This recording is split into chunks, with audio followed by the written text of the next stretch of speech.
How a single pole switch is made and how it works. Construction of a single pole switch. Front view of a single pole switch. Handle with two marked operating positions. Off and on. Yoke. Ground screw attached to the metal yoke. Rivets that hold all the main parts of the switch assembly together, visible from the front of the switch. Yoke ears that support the switch against the wall finish, which can be removed for some installations if necessary. Screws securing the switch to the junction box. Holes for screws securing the switch wall plate. Rating of the switch. Type of wires allowed to be connected to the switch. Laboratory mark that is listing the switch. Single pole switch, rear view. Terminal for the ground wire connection, green screw. Connection terminals, gold screws, for the hot wires, from the power source into the light outlet. Rivets that hold all the main parts of the switch assembly together, visible from the back of the switch. Push-in terminals for rear wiring that accepts 14-gauge solid copper wire only. This type of wiring is not recommended as it does not provide a good connection. Release mechanism for removing wires from push-in terminals.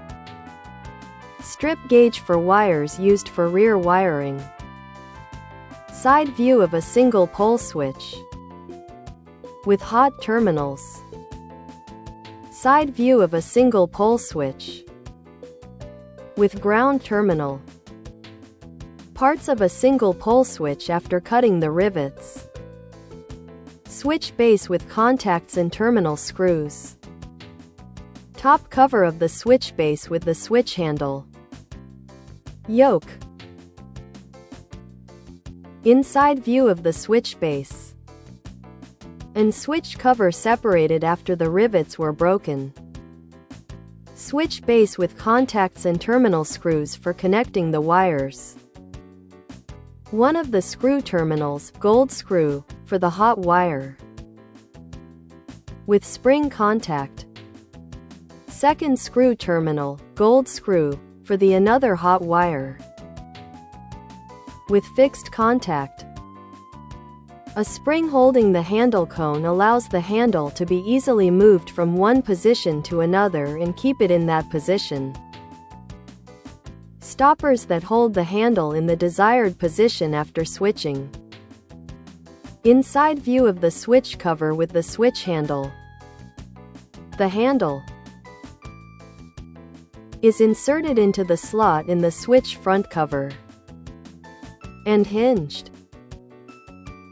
in the handle hinge slot in the switch front cover. The cone of a switch handle that is inserted into the spring inside the switch.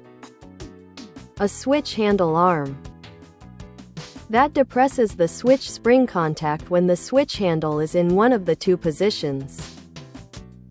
Stopper on the switch handle, which stop the handle when it touches the switch base stopper, keeping the handle in the right position.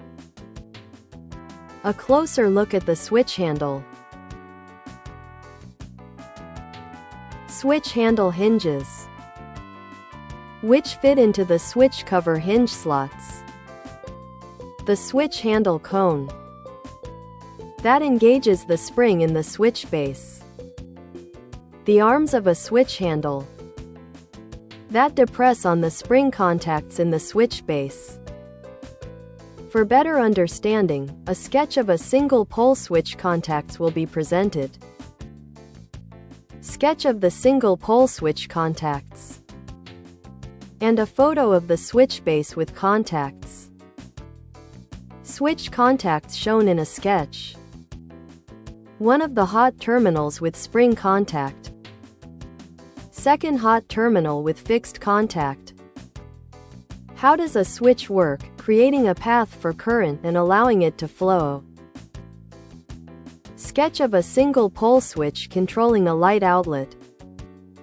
When the switch handle is in off position, the arm of the switch presses the spring contact so that this contact does not touch the fixed contact. The current path is open between the terminals of the switch, and the current does not flow. When the switch handle is moved to the other on position, the handle arm releases the previously pressed spring contact, and now that spring contact naturally touches the fixed contact of the switch.